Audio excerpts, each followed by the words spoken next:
Día 31, tercera fase operativa de las fuerzas de defensa de Israel en Gaza. Gaza City está completamente cercada, cerrada, sitiada y destruida. El ministro de Defensa de Israel hoy nos dijo que el ejército de Israel está en el corazón de Gaza City, mientras que el primer ministro Benjamín Netanyahu nos dice que ha sido el avance más fuerte, más feroz, más contundente y rápido que él haya podido ver en toda su vida. También nos dijo que aseguró que había una cantidad de cientos de miles de combatientes del Hamas, los cuales ya han sido muertos. Mientras que en el lado palestino hubo un suministro de ayuda a la población y hemos venido viendo deteriorarse tal vez la situación dentro de los campos de refugiados. ¿Qué ha hecho Israel? ¿Cuál ha sido el proceder en estos días? Les doy la bienvenida a Zona Global y gracias por prestarme estos minutos de su tiempo. Israel ha hecho básicamente lo que ya hemos hablado con anterioridad. No había que ser ni muy sabio ni muy militar para saber cuál iba a ser el desenlace y lo que iba a pasar en los siguientes días en la Franja de Gaza. Aquí abriríamos un montón de preguntas básicamente. ¿Qué tenía Hamas en su cabeza, en esos estrategas de hacer o realizar este ataque de octubre 7? ¿Para dónde iban? ¿Cuál era el objetivo real de Hamas? Creo que yo todavía no logro pillarme los detalles de este contexto, pero bueno. Israel lo que ha venido haciendo es enviar un batallón por el centro de la Franja de Gaza para cortar Gaza y su territorio a la mitad. En la parte norte mandó 3 ataques simultáneos que avanzaron desde el norte en 3 líneas diferentes. Una de ellas fue avanzando y bordeando todo lo que era la costa de lo que es la Franja de Gaza en la parte norte. ¿Para qué? Para tratar de cercar todo el norte completo y obviamente a las fuerzas de Hamas adentro en los túneles. Lo que hemos visto en las últimas semanas han sido un ataque tras ataque de la Fuerza Aérea de Israel, ataques contundentes que no han dejado, no han cesado de realizar misiones continuas, operaciones cada hora y bombas cada hora sobre todo el territorio gazatí. ¿Y qué era el objetivo en esta primera fase de parte de las fuerzas de defensa de Israel? Pues obviamente un desgaste a todo nivel, un desgaste a minimizar las defensas de Hamas, sus capacidades operativas, su comunicación, su logística, el cortar y romper la línea de suministros, crear un desgaste a todo nivel y un impacto de descontrol incluso adentro de la misma población, creando también un golpe psicológico a los combatientes de Hamas. Miren que hago un énfasis en lo que es el no dormir a las fuerzas de Hamas, porque yo no creo que nadie pueda dormir con los ataques que ha manejado Israel dentro de estas últimas semanas. ¿Qué es lo que tenemos en este momento? Una segunda fase, una invasión al territorio gazatí, una guerra urbana, por consiguiente, combates urbanos. Y con todo esto, estos ataques que ha realizado Israel a través de estas semanas, fíjense que vi a 5 tanques israelitas siendo destruidos el día 4, si no me equivoco, hace 4 días atrás, han sido destruidos por las fuerzas de Hamas. Esto dentro de lo que es las líneas de estructura, de lo que es la parte norte de Gaza. O sea, los tanques cuando avanzan por las calles dentro de las edificaciones, ahí es a donde han enganchado a los tanques y los han destruido. He visto 5 de ellos a pesar de estos ataques aéreos que ha realizado Israel a través de las últimas 3 semanas. Apuntar y cuál sería el objetivo del ejército de Israel en este momento, pues obviamente son los túneles donde Hamás opera. Remarco que la Fuerza Aérea de Israel ha empleado bombas de penetración. Estas bombas de penetración lo que hacen es que se disparan desde el aire y son capaces de penetrar 30 metros en la tierra y 6 metros más en lo que es concreto armado o hormigón, ¿no? Y tienen una capacidad de explotar en su primera carga y posteriormente en una segunda carga hacen una segunda explosión para obviamente destruir lo que son las bases, las estructuras subterráneas, ¿no? Y esto es lo que ha hecho Israel durante todos estos días. Estamos entrando en una tercera fase. Ustedes se recordarán que yo en el programa anterior les dije cómo iban a ser las diferentes fases de este conflicto. Bueno, yo dije que la segunda fase, donde estábamos, que es la invasión terrestre a Gaza, pues obvio, se iban a enfrentar a una guerra urbana, ¿no?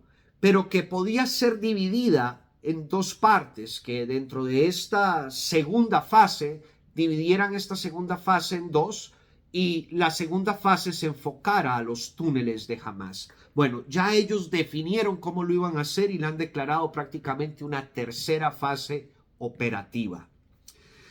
Túneles. Aquí es a donde empieza Israel a tener problemas y su ejército, por supuesto. Pero son problemas con solución. Realmente no va a ser un problema para las fuerzas de Israel los túneles. Una problemática donde si entras, lo que vaya a entrar no va a salir. Entonces tienen que emplear otro tipo de estrategia para tratar de entrar o ver cómo penetran estos túneles. Una problemática operativa sería el segundo punto que yo les veo a los israelitas, y son los zapadores. Han tenido un gran trabajo porque los artefactos explosivos que ha dejado Hamás alrededor de todas las estructuras ya bombardeadas han sido múltiples, enormes. O sea que tienen un gran trabajo los zapadores. El tercer gran problema en donde Israel se enfrenta es los rehenes. Se dice que los rehenes están dentro de los túneles. Habría que ver en qué parte. Son 500 kilómetros de túneles rodeando todo Gaza de punta a rabo, ¿no? Pero hay prácticamente 3 bloques. Uno al norte, uno más chiquito, que es el más pequeño de todos, que queda al centro, y uno, digamos, término medio en el sur de Gaza. Pero se dice que acá están los rehenes. Qatar, por su parte, está negociando desde hace 2 o 3 días atrás la liberación de 25 rehenes con Hamás. ¿En qué ha terminado? Todavía no ha habido resultados de esta negociación de Qatar, que, ojo, es el único dentro de todo el mundo que puede venir a negociar algo con Hamás en este momento. No es Israel, no es Estados Unidos, ni siquiera Irán. Es Qatar. ¿Por qué? Porque Qatar envía, creo que son 25 millones de dólares mensuales a Hamás. Entonces, ellos tienen capacidad para poder negociar muchas cosas. Los combates de infantería se escuchan básicamente a 2 kilómetros de distancia, ya en territorio israelí, en Sderot. Básicamente se escuchan los combates y los fuegos de fusilería a donde el ejército de Israel y Hamás se están enfrentando. Ya la actividad de los bombardeos aéreos ha disminuido muchísimo. Ya no estamos viendo durante la mitad del día de ayer al día de hoy. Esto ha descendido, ya no vemos esa actividad tan violenta de la Fuerza Aérea Israelita. Ya lo que estamos viendo es una tropa, combate puerta por puerta, en un combate urbano enfrascados con Hamás. Uno de los puntos que me gustaría pues poder conversar con todos ustedes es, se habla ya de 12,000 muertos dentro de la Franja de Gaza. Durante los programas anteriores, sí, yo he venido diciendo esto, lo que dice Palestina que tiene de muertos, esto lo que hay de muertos, esto lo que existe de muertos. Pero esa es la información que la prensa nos ha venido dando. Pero aquí hay un detalle que me gustaría tener todos en cuenta. ¿Y cuál es? Simple y sencillamente que dentro de Gaza no hay periodistas occidentales. Quienes están son periodistas árabes dentro de lo que es Gaza como tal. Y son los que reportan que lo que supuestamente está sucediendo. En uno de los programas también anteriores les dije que lo que es el gobierno gazatí como tal no tenía la capacidad para venir a hacer un recuento tan rápido de lo que son los muertos y los heridos dentro de Gaza porque no tienen los recursos. Y aquí es a donde me levanta básicamente a mí que en tan poco tiempo haya tantos muertos y que el ejército de Israel realmente haya fallado dentro de su operación como tal. Se me vino a la mente que en el 2000, no estoy seguro familia, pero no sé si fue para el 2006 o el 2014, pero recuerdo que se habló de 5,000 muertos ocasionados por Israel a los palestinos en uno de estos dos conflictos anteriores.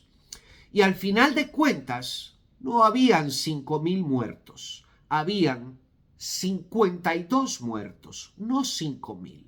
Entonces, esto a mí me levanta una cantidad de interrogantes en donde me pone a pensar si realmente son 12,000 muertos los que realmente hay dentro de Gaza. Sí, por supuesto que hay muertos. Hemos visto todos los videos. Me parece una salvajada, dicho sea de paso.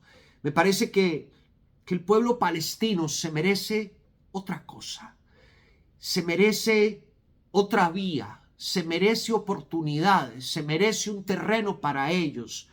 Critico profundamente a Israel en que no proteja también al pueblo palestino en la parte de territorios, a donde estos judíos ortodoxos vienen, entran y prácticamente lo que hacen es avasallan, golpean, atacan, destruyen, roban y instan, o sea, van punzando a los palestinos.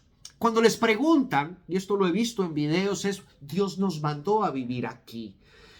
Y yo me pregunto, oiga, Dios los mandó a vivir ahí, pero esta gente no ha leído la Torá.